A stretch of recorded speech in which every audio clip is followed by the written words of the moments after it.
Everyone, आज मैं आपको गेट का इस्तेमाल बताऊंगी।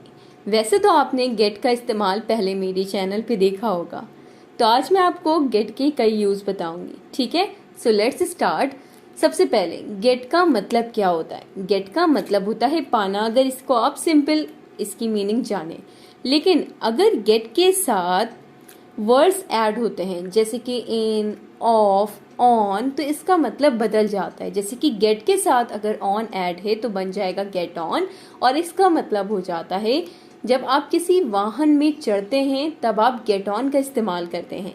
जैसे कि सबसे पहला यहाँ पे सेंटेंस है कि मैं बस में चढ़ा, तो आप कैसे बोलेंगे? आप कहेंगे I got on the bus. अब यहाँ पे गॉट क्यों आया है?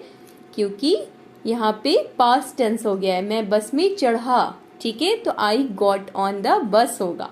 उसी तरह से गेट के साथ अगर ऑफ लगा देते हैं या डाउन लगा देते हैं तो बन जाता है गेट ऑफ या गेट डाउन, जिसका मतलब होता है जब आप किसी वाहन से उतरते हैं तो उसके लिए आप वर्ड इस्तेमाल करते हैं गेट डाउन या गेट ऑफ का। ठीक है, अब इसे आप सेंटेंस में इस्तेमाल करके देखें। जैसे कि वो कार से उतर रहा था, वो कार से उतर रहा था, तो आप कैसे कहेंगे? आप कहेंगे he was getting off the car. He was getting off the car, वो कार से उतर रहा था। उसके बाद गेट अवे विथ, इसका मतलब क्या होता है? गेट अवे विथ का मतलब होता है जब आपको कहना होता है किसी से कि वो बच निकला। ठीक है, तो आप इसके लिए बच निकलना, इसके लिए आप इस्तेमाल करें गेट अवे विद। जैसे कि राम सजा से बच निकला, राम सजा से बच निकला, तो आप कैसे बोलेंगे? आप कहें Ram got away from the punishment. सजा यानी कि punishment, Ram got away from the punishment, Ram सजा से बच निकला। तो बच निकलना गेट अवे विद होता है। वो कार से उतर रहा था, he was getting off the car. He was getting, यहाँ पे गेटिंग क्यों आया? क्योंकि ये कॉन्टिन्यूअस टेंस है। ठीक है, चले अब नेक्स्ट इसका इस्तेमाल देखते हैं। गेट के साथ अगर अप लग जाता है तो बन जाता है गेट अप। और गेट अप का मतलब आप सबको आई थिंक पता होगा, बहुत ही कॉमन यूज किया जाता है ये वर्ड। तो गेट अप का मतलब होता है उठना या जागना, टू वेक अप, उठना या जागना। जैसे कि वो 6 बजे उठती है, वो 6 बजे उठती है, तो आप कैसे बोलेंगे इसे इंग्लिश में? आप कहें she get up, she gets up. यहाँ पे गेट्स हो जाएगा क्योंकि यहाँ पे शी है, शी एक सिंगुलर है, इसलिए आप गेट के साथ एस लगाएंगे। She gets up at 6, she gets up at 6, वो 6 बजे उठती है। उसी तरह से खड़ा होना टू स्टैंड अप होता है। ठीक है, खड़े होना टू स्टैंड अप। जैसे कि सारे बच्चे खड़े हो जाइए, सारे बच्चे खड़े हो जाइए। आपको कहना है सभी से कि सभी बच्चे खड़े हो जाओ, तो आप कहेंगे get up all the students, get up all the students. सारे बच्चे खड़े हो जाइए या खड़े हो जाओ, get up all the students. Okay, चले अब मैं आपको एक और इस्तेमाल बताती हूँ। अगर गेट के साथ आपको आउट वर्ड नजर आ रहा है, आउट ऑफ, तो इसका मतलब क्या हो जाता है? इनके गेट आउट ऑफ। ठीक है, गेट आउट ऑफ यानी कि बाहर निकलना। मैं चाहता हूँ कि तुम मेरे घर से बाहर निकल जाओ, मैं चाहता हूँ कि तुम मेरे घर से बाहर निकल जाओ, तो आप कैसे बोलेंगे? आप कहें I want you to get out of my home, I want you to get out of my home. Okay, चले अब मैं आपको इसका एक और इस्तेमाल बताती हूँ। अब मैंने यहाँ पे गेट के साथ लगाया है ओवर वर्ड, तो बन गया get over.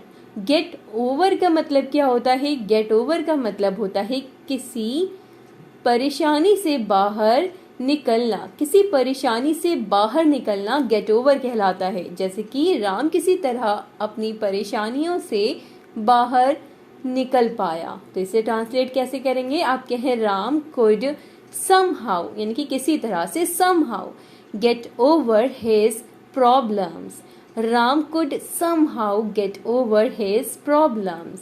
Okay, I hope आपको समझ में आ रहा होगा। चलें एक और इसका यानी कि एक और इसका इस्तेमाल देखते हैं गेट के साथ। अब मैंने यहाँ पे ओवर वर्ड को हटा करके यहाँ पे थ्रो लगा दिया है, गेट थ्रो। तो गेट थ्रू का मतलब होता है जब आप किसी परीक्षा में पास हो जाना, यानी कि पास हो जाते हैं, यानी कि पास होने के लिए अगर आप बात कर रहे हैं तो आप गेट थ्रू का इस्तेमाल करते हैं। जैसे कि मैं परीक्षा में पास नहीं हो पाया, किसी ने कहा, तो आप कैसे से ट्रांसलेट करेंगे, कैसे इंग्लिश में इस सेंटेंस को बोलेंगे? आप कहें I couldn't get through the exam. I couldn't get through the exam. I couldn't get through the exam. ठीक है, अब मैं आपको रन का इस्तेमाल बताती हूँ।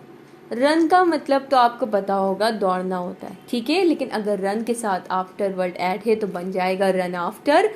और रन आफ्टर मतलब क्या हो जाएगा? पीछे भागना। पीछे भागना या पीछा करना। पीछे भागना या पीछा करना, टू चेज। To chase. तो रन आफ्टर का मतलब पीछे भागना या पीछा करना, टू चेज कहलाता है।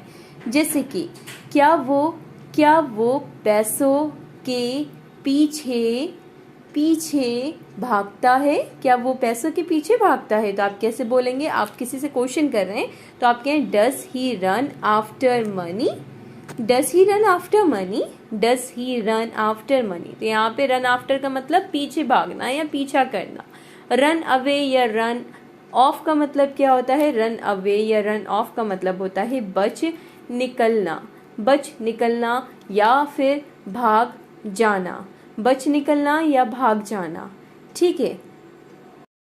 तो बच निकलना या भाग जाना रन अवे या रन ऑफ कहलाता है। ओके, तो रन आफ्टर का मतलब पीछे भागना या पीछा करना, और रन अवे का मतलब होता है बच निकलना, रन अवे। चले, इसको अब आप सेंटेंस में इस्तेमाल करके देखिए। जैसे कि मैं वहां से भाग गया जैसे ही मैंने उससे देखा। मैं वहां से भाग गया जैसे ही मैंने उससे देखा, ऐसे बोलते हैं। तो इससे आप कैसे बोलेंगे? आप कहें I run away from there the moment I saw him. तो मैंने बोला I run away. Run away नहीं होगा, आई रन नहीं होगा, बल्कि रन होगा, ठीक है, RAN। क्योंकि यहाँ पे उसने पास्ट की बात कर दी कि मैं वहां से भाग गया जैसे ही मैंने उसे देखा। उसी तरह से अगर मैं रन के साथ डाउन लगा दूं तो रन डाउन बन जाता है, जिसका मतलब होता है जब शरीर में कमजोरी महसूस होती है तो आप रन डाउन का इस्तेमाल करते हैं, यानी कि इस्तेमाल करें। तो रन डाउन मतलब शरीर में कमजोरी महसूस करना। जैसे कि अगर आपको कहना है मेरी तबीयत ठीक नहीं है, तो आप ऐसे भी इसे बोल सकते हैं कि I am run down in health today. I am run down in health today. मेरी तबीयत ठीक नहीं है आज। I am run down in health today. शरीर में कमजोरी महसूस करना रन डाउन कहलाता है।